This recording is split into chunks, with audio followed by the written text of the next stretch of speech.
Welcome to the show, everybody. It's your good friend Vash, a.k.a. Wow. on YouTube and Instagram. And I'm here with the Mad Arc Legend. All right. Welcome to the show. Glad to be here. I'm Vash, a.k.a. ChickerHappy77 on Instagram and YouTube. And I'm here with my best friend, Chris. Tell her who you are, Chris. Chris, TF Arc Legends over on YouTube and Instagram. Wow. So today's episode, or our what we're talking about today is what episodes of the G1 Transformers should you watch before watching Transformers the movie? And I'll tell you why we're watching this. Or I'll tell you why we're doing this. I watch a lot of Transformers videos where people like we're going to watch the 86 movie and react to it, but they haven't seen, it's like they haven't seen the episode. So when the movie comes on, the movie's like already established the characters and everything. They're like, the movie's like, and go. But watching Transformers the movie is like watching Serenity without watching Firefly, or watching Infinity War having not seen any Marvel movies. Like, you might be able to follow what's happening, but you don't get it. So I want to remedy that for anyone who plans to watch that movie. We're going to go, all right, before you watch that movie, watch this. You don't have to see everything. You don't need to see all of season 1, season 2, just key episodes. Very important. Like, you have to see these or you're not really going to get it. Yeah. Key episodes. You've already picked. You've already decided. Oh, no, you already know what episodes. I've never picked. Every time we have this conversation, I get a whole new list. Every time It changes every time. I don't have a definitive set of episodes. Just whatever I'm feeling that day. I'm like, oh, you need to see Make Tracks. Like, I'm all over the place. Like, we can do this video and we can do another one tomorrow. It'll be all different episodes.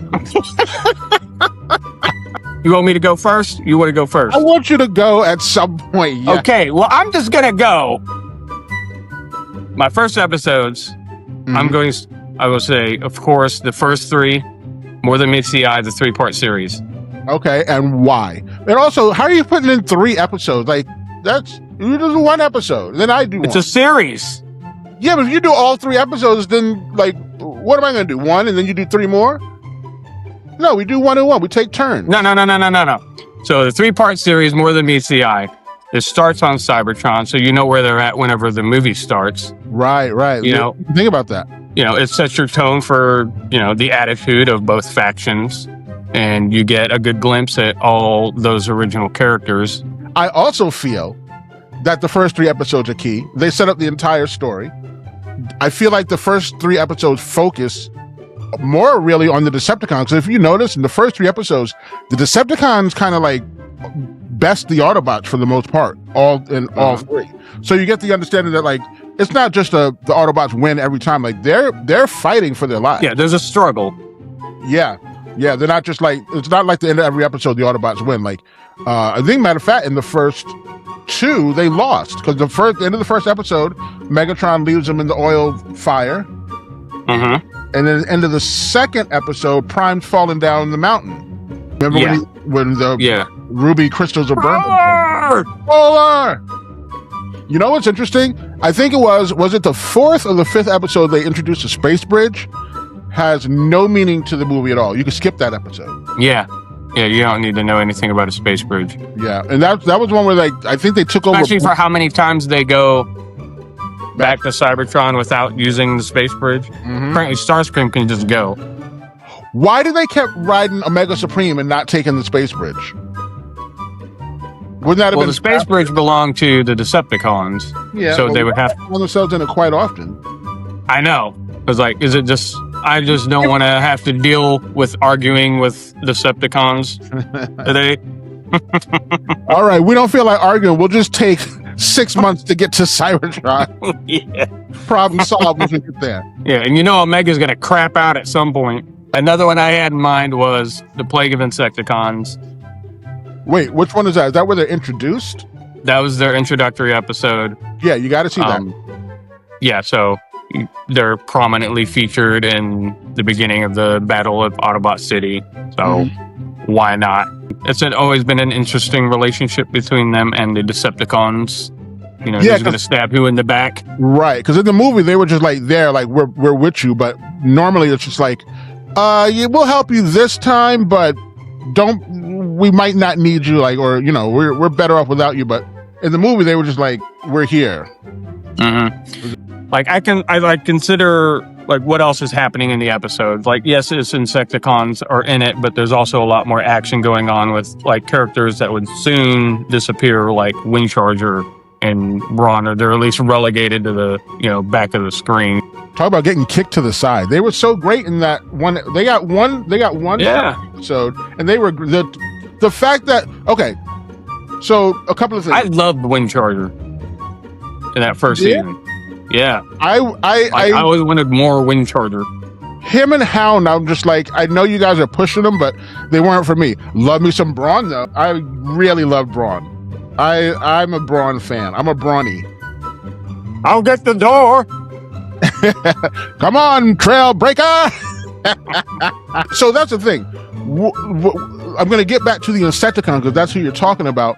But like in Transformers the movie, when characters died, if you don't know them, you're like, oh, okay, like that one got shot. But it kind of like in like my example is Transformers 2, the Michael Bay. What was the name of that one? Revenge of the Fallen. One of my least favorites. But in the end, all these like robots just started popping up out of nowhere, and they're all just blasting each other. And it's just kind of like, okay, it's just random robots blasting each other. There's no emotion there. But in Transformers the movie, like when Brawn got shot, I was like, oh, he got shot, and I'm like, oh, he's not getting up. Oh no! And then Prowl, when Prowl got shot and his mouth and eyes turned orange, like, I think he's dying. Like, that hurt. Mm-hmm. That hurt as a kid. I'm numb to it now, but I still remember that feeling. Like, and then once him and Brawn were down, you only had Ironhide and Ratchet. Like, I'm thinking, like, as an 8-year-old watching this movie, like, there's two of them. How are they even going to stand a chance against all these Decepticons that are in there? And they just didn't. Like it just... Yeah. They just didn't. I think it was like one of those things that just kind of registers later on. Mm-hmm. You know, because you see people get shot and taken out, you know, during the show. But, you know, they're going to be back in the next episode, or they'll pop up eventually. So when it happens in the movie, as a kid, I'm like, to me, it didn't like register that they're dead. And then season 3 begins, and just kind of... Remember the one episode where they showed like their tombs, and it was like, wow, they're like really... That was the one. That episode was like Ironhide's tomb, and... Tougher. Yeah, that was the one that like hit home. Yeah, that was tough. Yeah, that make Transformers different than a lot of those other cartoons. You know, they went there with that stuff. Yeah, because I didn't see that in anything else. No, like in Thundercats, you had dead Jaga, but I mean, he was a ghost the whole time. So from the first episode, he was a ghost. So it's like, all right, like this is, you know, it was a little easy, but you never saw anyone like die. Mm-hmm. G.I. Joe, no one ever died. Nope. All those lasers. Not one death. What did we get to, like 3 episodes? We did the first 3. We told them when they don't have to watch, they can skip that. Heavy Metal War. You get the Constructicons. You get to see Devastator. Yeah. The first time we see Devastator. Fighting the Dinobots, who come out of the woods like big badasses. And that's a great fight scene. Great fight scene. It is. That's the one you always wanted to see. Yes. Yes. We never really did, but we got close. Both Dinobot Islands. Absolutely. Because you get more Dinobots. Is that the first time we see Perceptor and Blaster? Well, not the first time we see Blaster, is it? Yeah. Yeah, it is. Island. Yeah, it is. You got Coneheads are featured in there. You see the my favorite parts, Blitzwing and Warpath. Yeah. You know, when the ground's like exploding, and they've had a couple of those. They did it in Golden Lagoon. They got to have a fight too. Yeah. Yeah. I like that they put and Warpath is a mini bot, and they put him against Blitzwing, and he held his own, and I love that again. Yes. Yeah, and it goes back to it's the same series, Huffer. He's like, I want to be the biggest. but I'm one of the strongest. Yep. Huffer. Oh man. I was thinking, you know what? I think I've learned recently why I like mini-bots so much. It was because when I was a kid, it was all I could afford. So I liked them better. That's exactly what I was gonna say. Like, it's probably just because I got to play with them so much. You grew a bond to the cheap ones. Mini-bot. Blaster Blues. What? I didn't even know Blaster Blues. Is that the one with Astro Train and Omega Supreme on the moon? It starts off with Blaster at the concert. Yeah. And it was like, Blaster, shut the hell up. Yep. And then he winds up going into space with Cosmos and they get caught and all that stuff. And I felt like that's a good episode that features a lot of Astro Train early on and Blaster. Interesting, because I'm not that you're wrong, you're right, but I would have never had that on my list ever.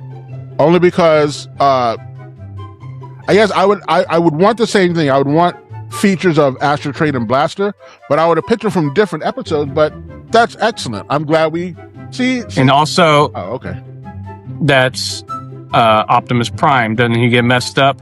Like he's on like the verge. Yeah, but I don't remember how. I remember they had to load him into Omega Supreme, like through like a conveyor belt or something. Yeah, so you got like Prime close to death already, pre-movie. Yeah. Well, he went through that a lot, though. I mean, yeah. And then another one that I thought of was Microbots.